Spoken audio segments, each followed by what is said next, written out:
Le président de la République, chef de l'État, en sa qualité de garant de la nation et des institutions.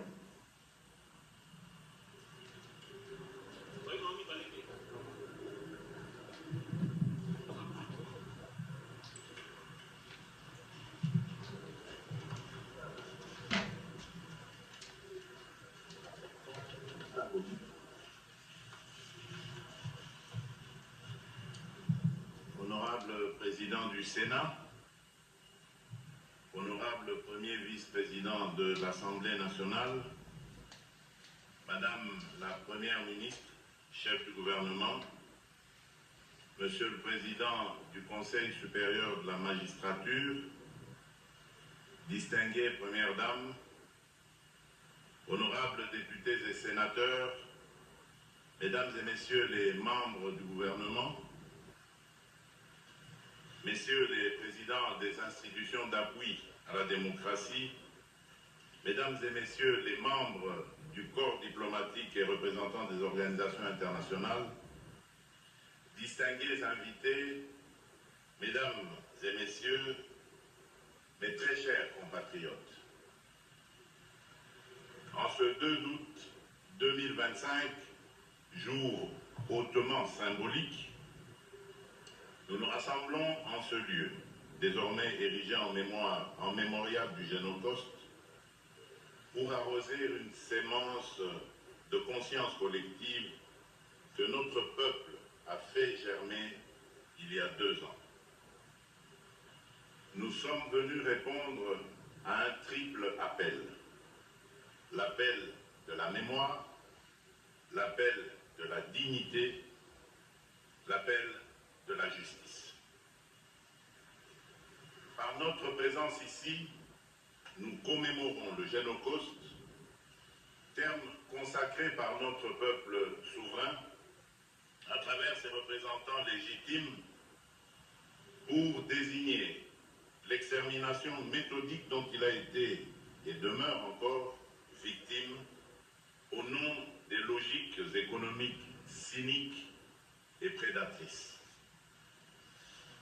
Nous sommes venus rendre un hommage solennel à des millions de nos compatriotes, hommes, femmes, enfants, sauvagement massacrés, souvent déportés, et trop longtemps condamnés au silence, dans l'indifférence glaciale de la communauté internationale. Nous rendons également hommage à celles et ceux qui, au péril de leur vie, leur ont porté secours. Mais parce que ces millions de vies fauchées vivent encore à travers notre mémoire, notre combat, nos voix, je vous invite à vous lever pour observer un moment de recueillement en leur honneur.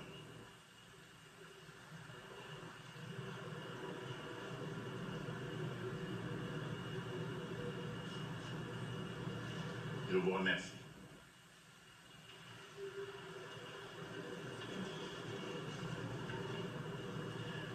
Mesdames et Messieurs, distingués invités, mes très chers compatriotes, comme l'a écrit Elie Wiesel, le contraire de l'amour, ce n'est pas la haine, c'est l'indifférence. Le contraire de la vie, ce n'est pas la mort, c'est l'oubli. Depuis plus de 3 décennies, la République démocratique du Congo subit une guerre d'agression dont les enjeux dépassent largement le cadre militaire ou géopolitique. Ce conflit s'est transformé en une entreprise prédatrice à visée économique, en une atteinte délibérée à notre identité collective et à l'intangibilité de nos frontières, allant parfois jusqu'à prendre les traits d'une logique d'inspiration génocidaire. Dans plusieurs régions de notre pays, des communautés entières ont été ciblées, des familles décimées, des pans entiers de notre mémoire culturelle méthodiquement effacés.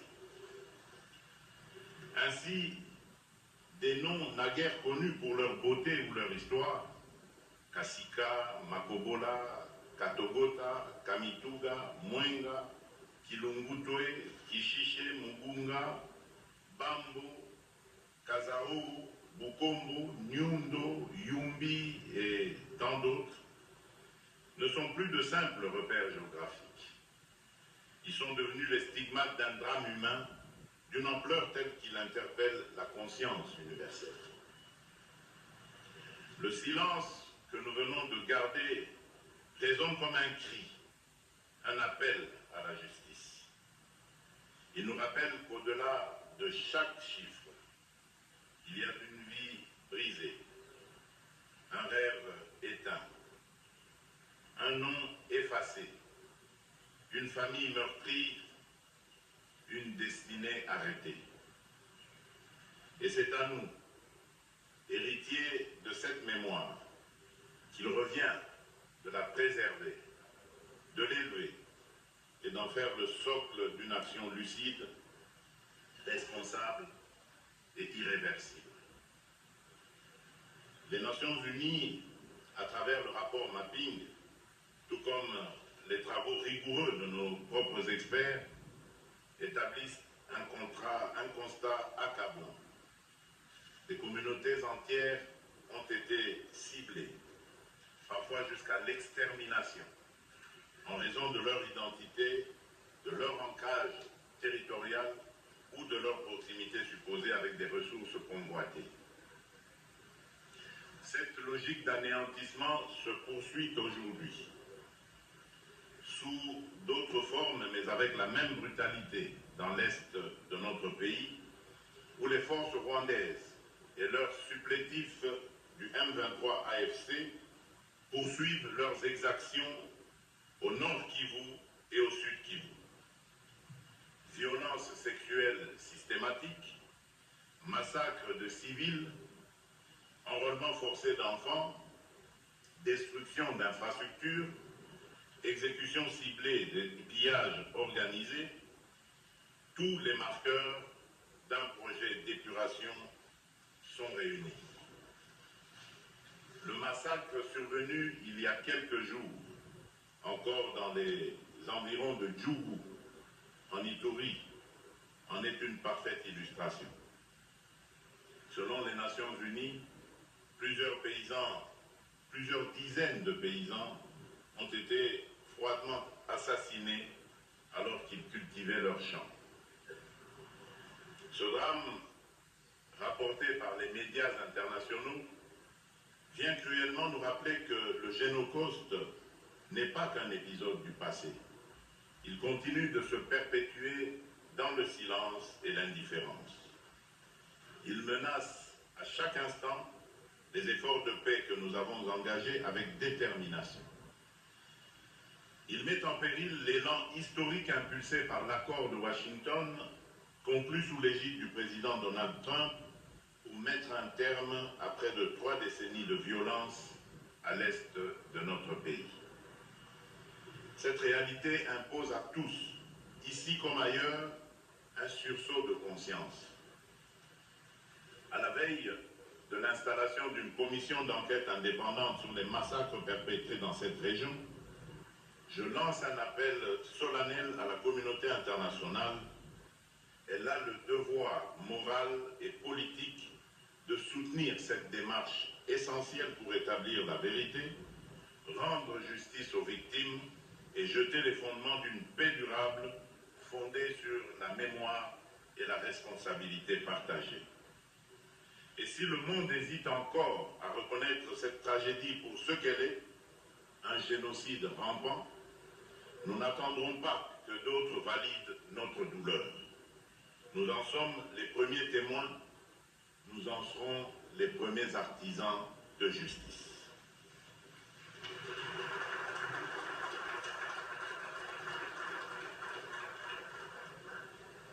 C'est dans cette dynamique que s'inscrivent les initiatives que j'ai personnellement impulsées à travers la feuille de route Génocauste 2025.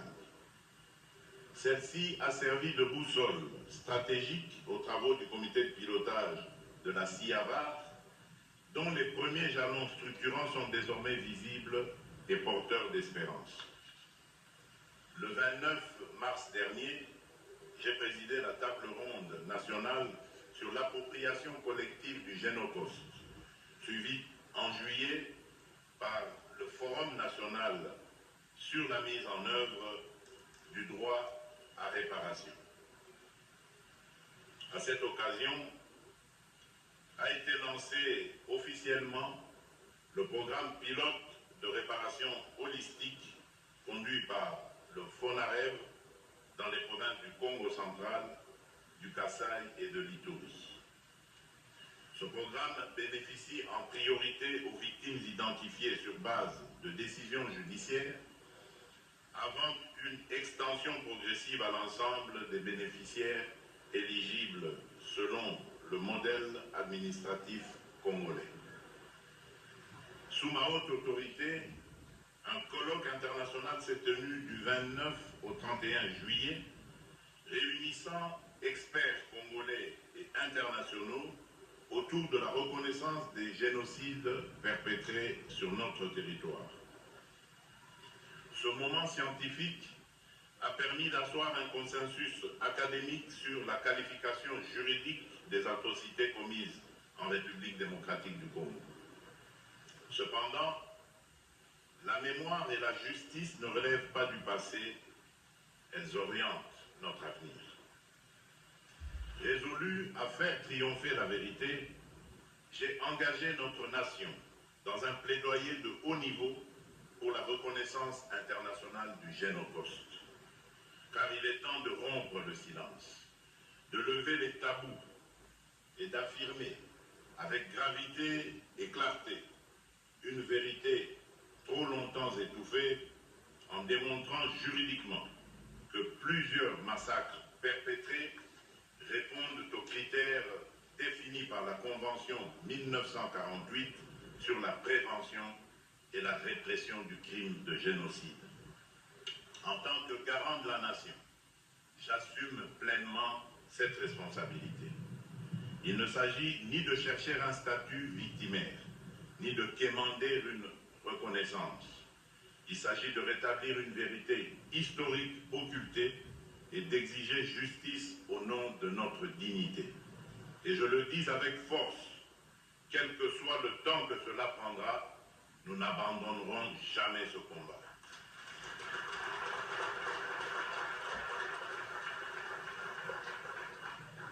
Ce plaidoyer s'inscrit dans une stratégie globale que le gouvernement met en œuvre, articulée autour de deux axes, politique et diplomatique. D'un point de vue politique, j'appelle solennellement les deux chambres du Parlement à examiner dans les meilleurs délais l'adoption d'une résolution officielle proclamant au nom de la nation la reconnaissance des génocides commis sur notre sol.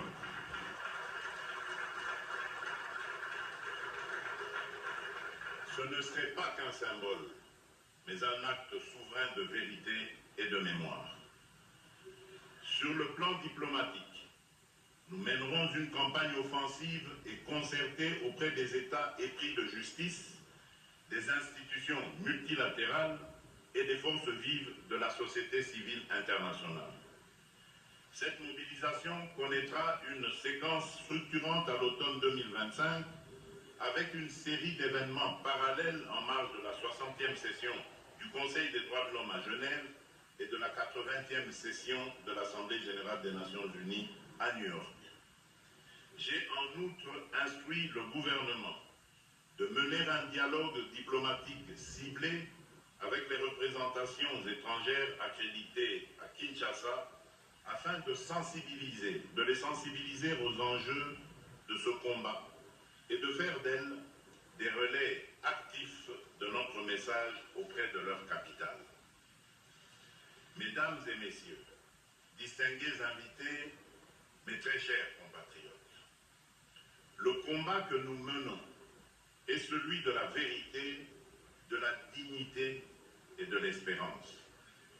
Il est celui d'un peuple debout qui refuse l'oubli et qui choisit d'avancer vers la justice avec lucidité, constance, détermination et persévérance. En ce jour de mémoire, je tiens à rendre un hommage appuyé à toutes les forces vives de la nation, société civile, chercheurs, association de victimes survivants qui, dans la douleur, avec leur humanité fièrement gardée, ont maintenu vive de la nation, société civile, chercheurs, associations de victimes, survivants, qui, dans la douleur, avec leur humanité fièrement gardée, ont maintenu vivante la flamme de la vérité et de la mémoire. Je pense avec émotion à celles et ceux qui, dans l'ombre, ont documenté l'horreur, dénoncé l'impunité, soigné les blessés, consolé les survivants, ou simplement tendu la main là où le silence menaçait de devenir complicité. Par votre engagement, vous avez sauvé l'honneur de la nation.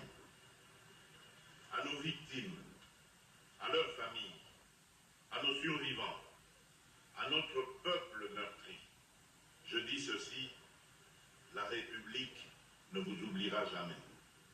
Ne pas oublier, ne jamais répéter et commencer à guérir, plus jamais seul. Pour conclure, permettez-moi, comme à chaque commémoration, de rappeler cette parole lumineuse du prophète Ésaïe au chapitre 8, verset 23. Les ténèbres ne régneront pas à toujours sur le pays envahi par l'angoisse. Dans le temps à venir, il couvrira de gloire la route de la mer. Fin de citation. Que Dieu bénisse la République démocratique du Congo et son peuple. Je vous remercie.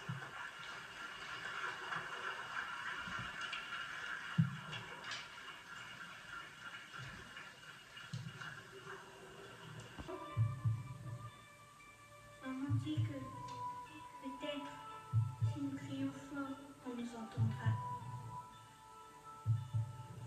Ils sont venus dans notre maison. Ils ont tout pris. Nos vies, nos richesses. Ils ont détruit tant de choses.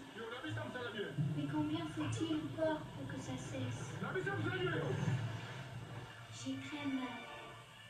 Mal partout. Papa est tombé. Qui prendra soin de nous? Pourquoi on nous regarde comme si on n'existait pas? On nous crie. Pourquoi personne ne vient nous aider?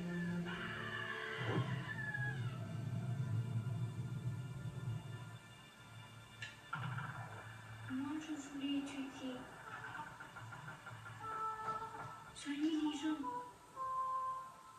Comme ce qu'on voit à la télé. Docteur Newton. Ça sent bien, non? C'est trop tard, je le sais. Tu peux arrêter la douleur?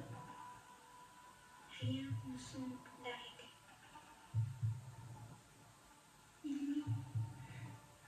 Il continue. Malgré quelque peu. J'ai une dernière prière. Ne pas continuer. Ne jamais répéter. Et commencer à guérir.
walifaka na watoto wetu wa mingi wenye walikufaka tunabacha kula hata na tofai nini na tuwazike juu ya kufaa nini na sio ya kuogopa.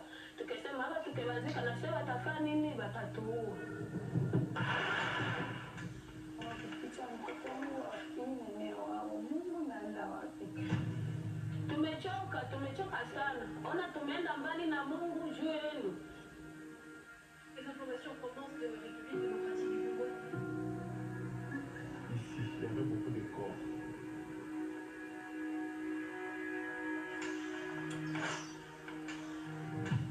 Anapakapa wa mama na wadada vile vinzi wote walikuwa mama na baba na Jacob walikuwa nini wafie. Juu ya kuwadeveje vile wanakuwa wa mama. Okay, sounds good.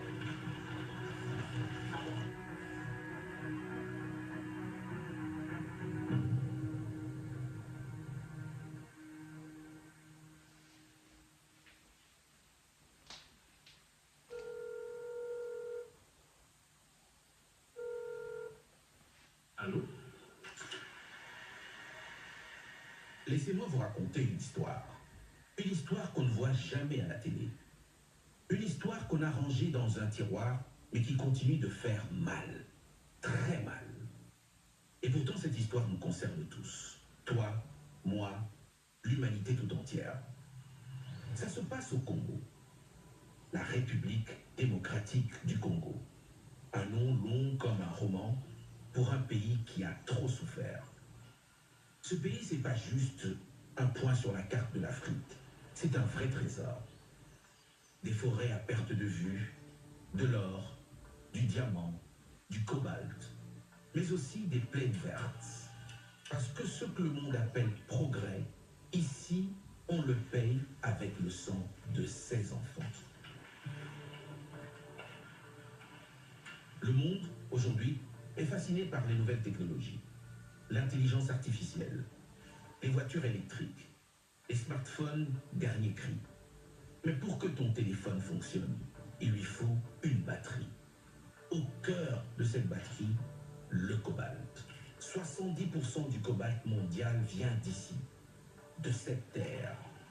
Et 70% du silence aussi. Silence sur les morts. Silence sur les crimes. Silence sur l'horreur. 10 millions de morts.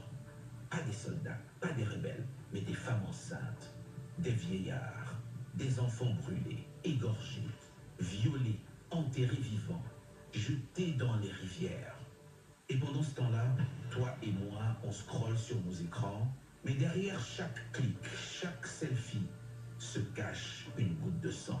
Les satellites voient les nuages, mais pas les tombes. Les cartes tracent les routes, mais ignorent les fosses communes.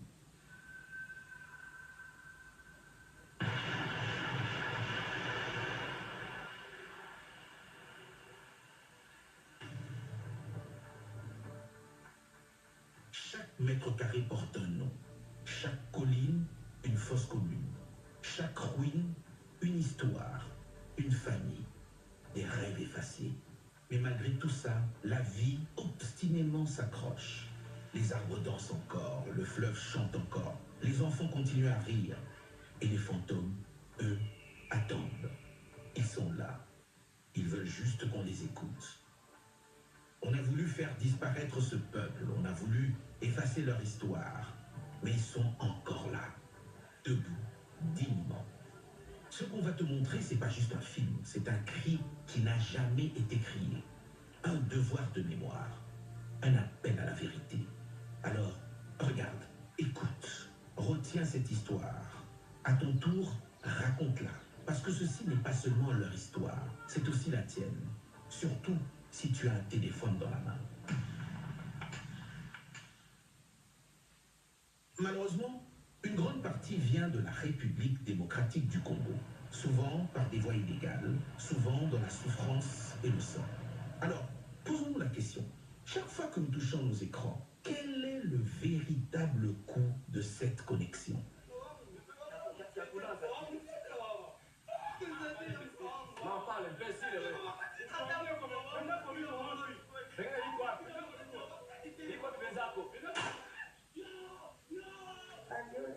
désordre.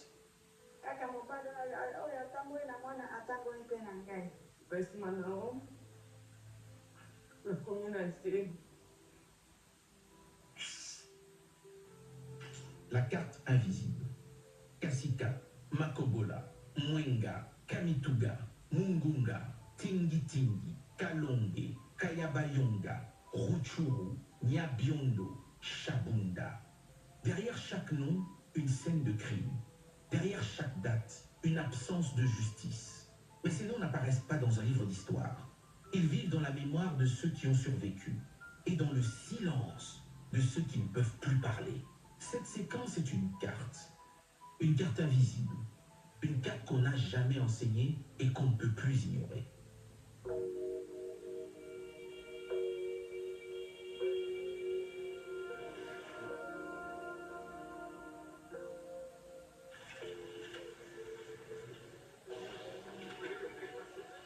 Maintenant que vous savez, que ferez-vous? Un génocide silencieux, méthodique, ignoré. Le Congo a vu des communautés entières être ciblées, massacrées, réduites au silence.